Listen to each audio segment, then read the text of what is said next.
আজকে গাড়িতে একটু পেট্রোল ভরবো বলে মোটামুটি 5-6টা পেট্রোল পাম্প ঘুরলাম। তো প্রথমে যেখানে গেলাম সেখানে বাইকে 300 টাকার পেট্রোল দেওয়া হবে, আর 4 চাকা হলে 1000 টাকার পেট্রোল দেওয়া হবে, কিন্তু এখন দেওয়া হবে না, সেটা সন্ধ্যেবেলায় দেওয়া হবে। আর সেকেন্ড পেট্রোল পাম্পে তো পেট্রোল পাওয়াই গেল না। তারপরে এক জায়গায় গেলাম, সেখানে গাড়ি করে এইমাত্র পেট্রোল এলো, এখন পেট্রোল এখানে ঢালবে, তারপরে পেট্রোল দেওয়া হবে। মোটামুটি 2-3 ঘন্টার একটা লম্বা প্রসেস চলবে।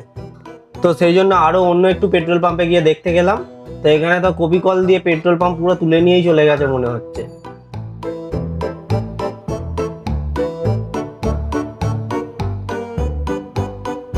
তো লাস্টে একটা পেট্রোল পাম্পে এসে ফাইনালি পেট্রোল পাওয়া গেল।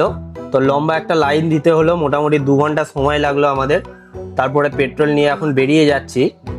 সবই ঠিক আছে, কিন্তু একটা লোক আমাকে পেট্রোল পাম্পে জিজ্ঞাসা করছে, দাদা কি জন্য পেট্রোল পাওয়া যাচ্ছে না?